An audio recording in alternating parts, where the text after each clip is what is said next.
দেখো, রোববার দিন মানেই একটু ভালো খাওয়া দাওয়া। আর আমি পুরো সপ্তাহটা ডায়েট করি, মানে দিন ডায়েট করি। একটুও ভাত খাই না, মানে একটুও কার্বোহাইড্রেট নিই না আমি, ভাত রুটি কোনোটাই না। সেজন্য রোববার দিন দুপুরবেলা আমি জমিয়ে ভাত খাই। আর রাত্রেবেলাটা দেখো, এরকম এক থালা বিরিয়ানি নিয়ে বসে পড়েছিলাম, যার মধ্যে এরকম একটা চিকেন ছিল, এরকম নরম একটা সাইজের আলু ছিল, একটা হাঁসের ডিম ছিল, স্যালাড ছিল, আর এতটা পরিমাণে বিরিয়ানি ছিল। হ্যাঁ হ্যাঁ, এই পুরোটাই কিন্তু আমি একা খেয়েছি, আমার কোনো প্রবলেম হয়নি। এবারে প্রবলেমটা হচ্ছে, যেহেতু আমি রোববার দিন ক্যালোরিটা ইনটেক্ট করেছি, কার্বোহাইড্রেট নিয়েছি, সেই জন্য সোমবার দিন সকাল সকাল জিমে চলে গেছিলাম। এটা তো জাস্ট ছোট্ট একটা পার্ট, দেখছো, কাপসের জন্য।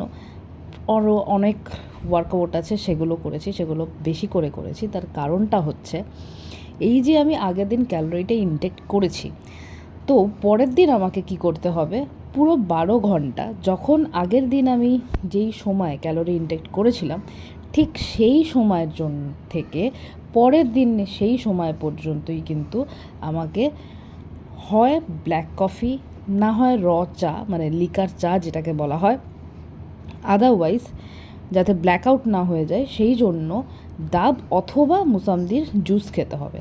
দেখো, আমি ডাব খাচ্ছিলাম, মুসাম্বি জুস আমি খাইনি, তাতে অনেকটা সুগার একসাথে ইনটেক্ট হয়ে যায়, সেজন্য শুধু ডাব খেয়েছি। আর যারা ডায়েট করছো, ডায়েট করবে, ব্যায়াম করবে, শরীর তো অবশ্যই করতে হবে, সারা সপ্তাহ ডায়েট করো, কিন্তু একটা দিন তো খাওয়া দাওয়া করতেই হয়, কিছু করার থাকে না।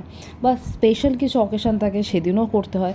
যেমন কালকে অক্ষয় তৃতীয়া, তো আমি তো কালকে আবার খাওয়া দাওয়া করবো, পরশু দিন আবার কিন্তু এইভাবেই চলবে। তো সেই জন্য তাহলে ওই ক্যালোরিটা পরের দিন বার্ন হয়ে যায়।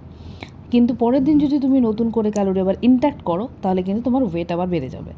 বিকেলবেলা চা খেয়েছিলাম, রাত্রেবেলা জাস্ট তড়কা খেয়েছিলাম, শুধু তড়কা আর চিকেন, একটা চিকেন খেয়েছিলাম আর তড়কা খেয়েছিলাম। এইভাবে করলে কিন্তু তোমাদেরও ওয়েট বাড়বে না।